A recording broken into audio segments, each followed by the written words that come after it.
Saludos dominicanos, en todo el territorio de la República. Les habla Leopoldo Payananita.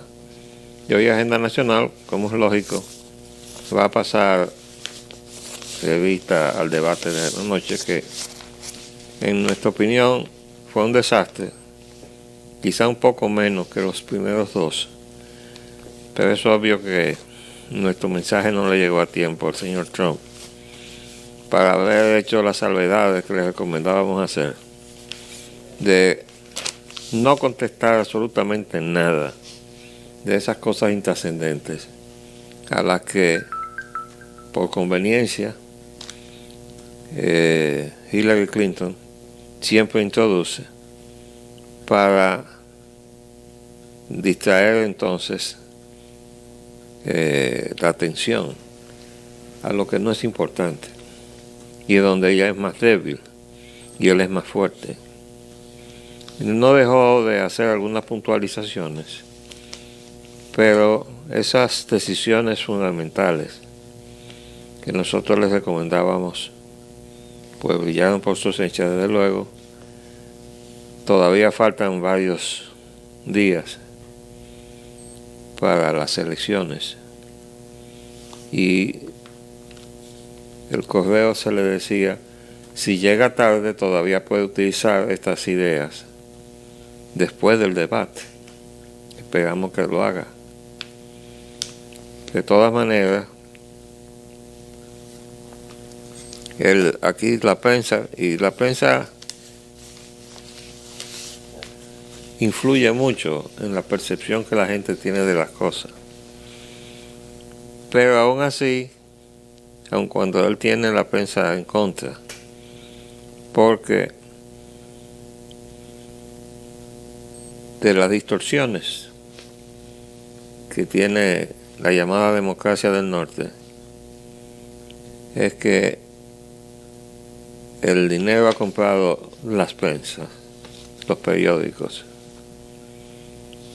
y Trump tiene en contra el dinero y por tanto tiene en contra la prensa, o sea, los periódicos impresos.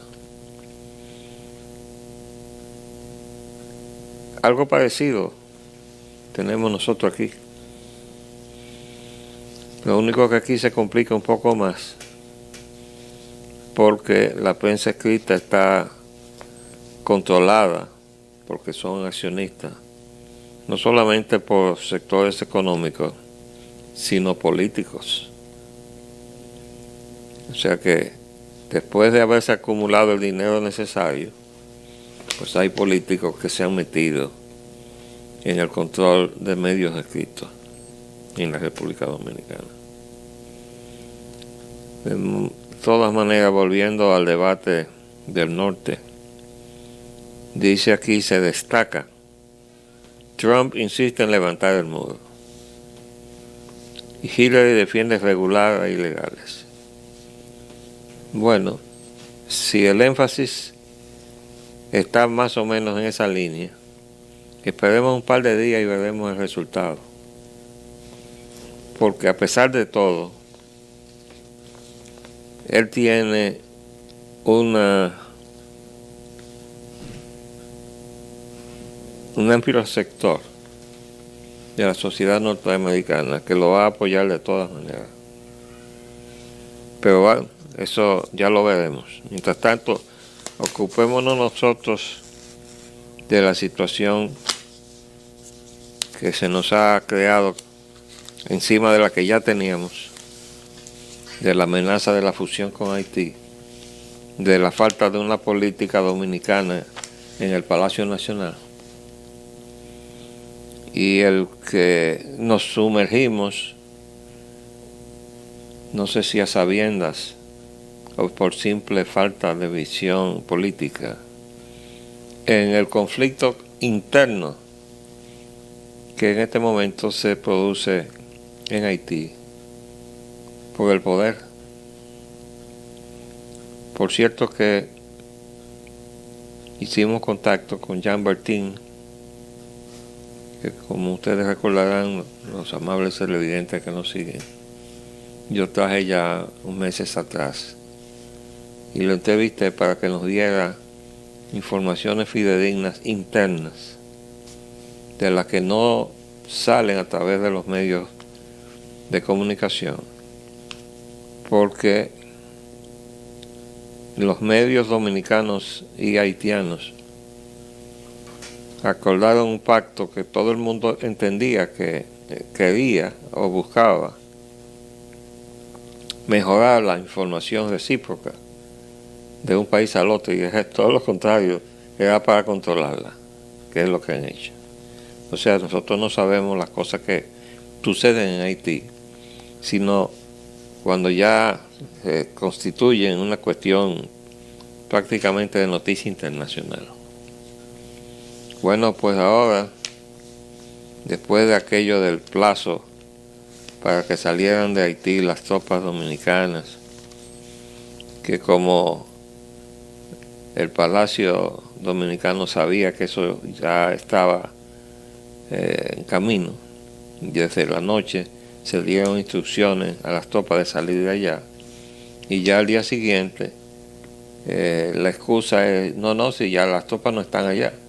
No estaban allá porque a sabiendas de que venía esa andanada, entonces se le ordenó salir de allá. Eso no quiere decir que no haya habido incidentes y problemas con el personal dominicano, que hasta donde tenemos noticias han sido agredidos. Pero eso había que esperarlo. Todo lo demás hay que recordar que en Haití con rol principal está Jean-Bertrand Aristide, enemigo de los dominicanos. Ese ex sacerdote, socio de la estructura narcotraficante de Haití, que tiene sus vinculaciones con la República Dominicana. Y a eso se refería las declaraciones de la embajadora de Estados Unidos en esa crónica que publicó el Listín Diario hace un par de días, donde decía que aquí tenemos un problema muy grande de corrupción y de droga y de toda clase de problemas. Lo peor de eso es que es cierto, porque aunque esté descalificado quien lo esté denunciando, como pasó con el caso de Temístocles Montaz, que dijo que el PLD se había corrompido hasta el punto de hacer metástasis, y dijo que era un desastre. Y yo dije, bueno, eso es verdad, pero ha hablado la voz menos calificada para denunciar corrupción en el PLD. Y como prueba de ello, yo traje esto, que hace parece un par de días que está circulando.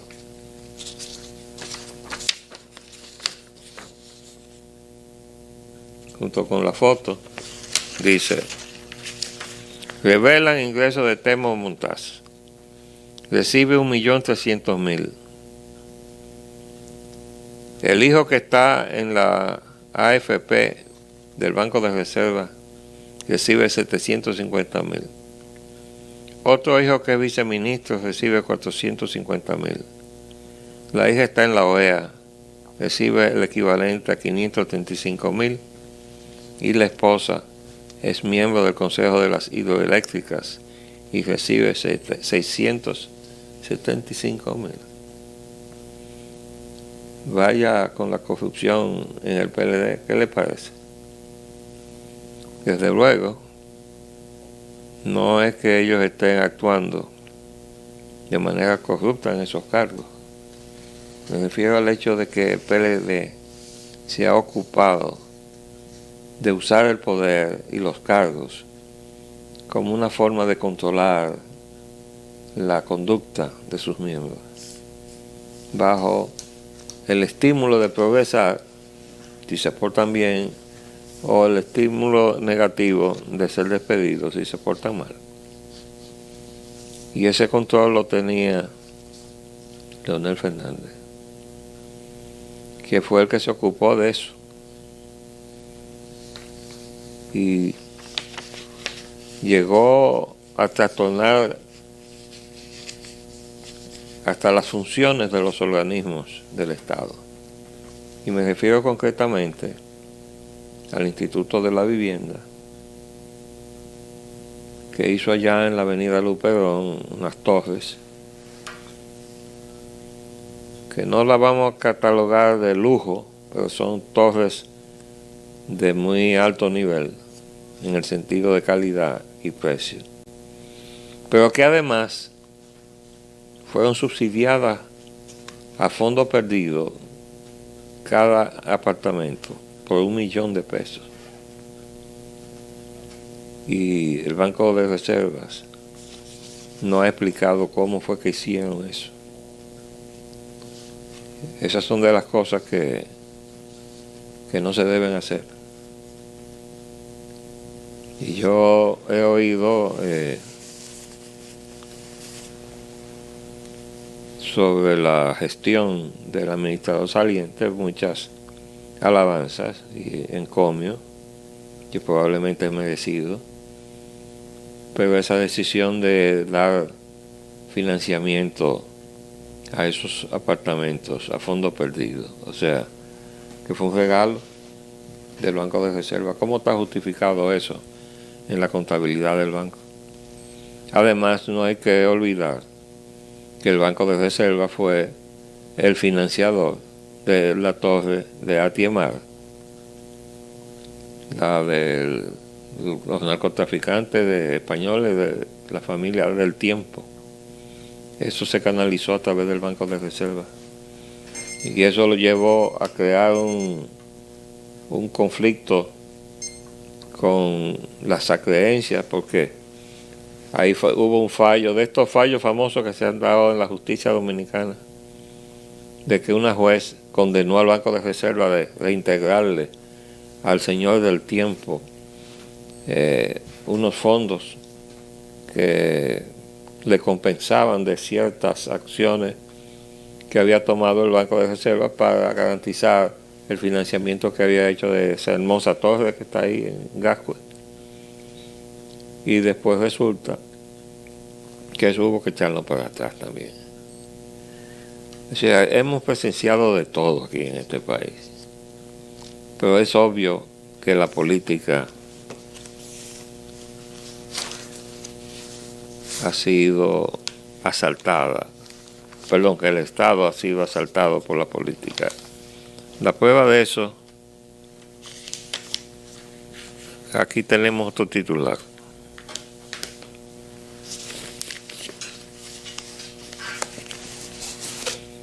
«15 ministros declaran 2.600 millones en bienes».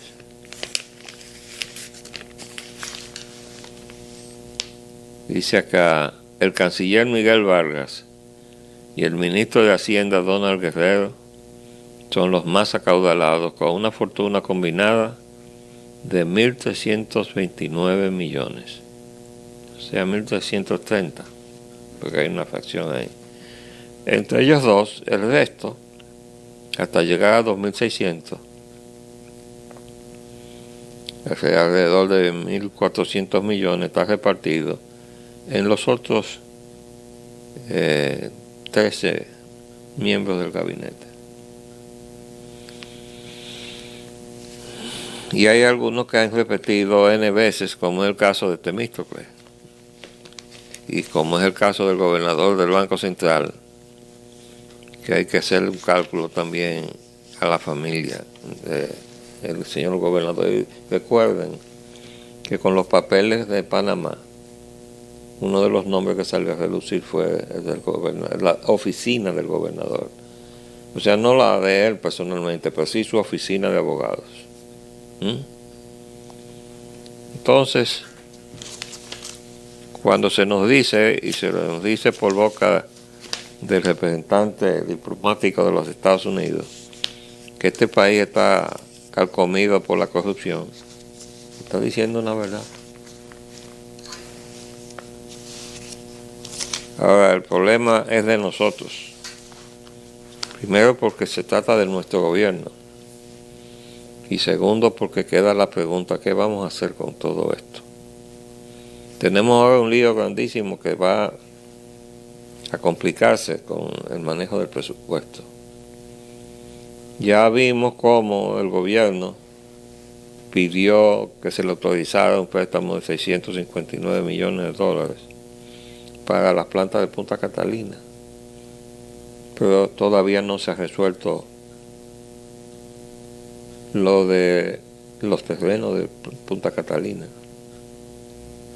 Se van a arrendar, se van a comprar, se van a expropiar. ¿Cómo se puede estar haciendo inversiones de esa cuantía sin despejar esa situación primero? Pero así estamos haciendo todo aquí en este país.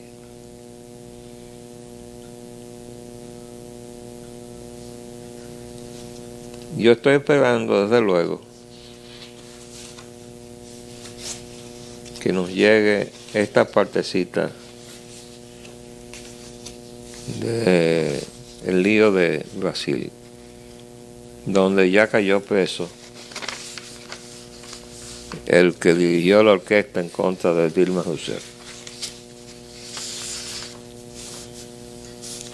Policía de Brasil detienen a Cunha. Fue el impulsor del impeachment contra Dilma Rousseff.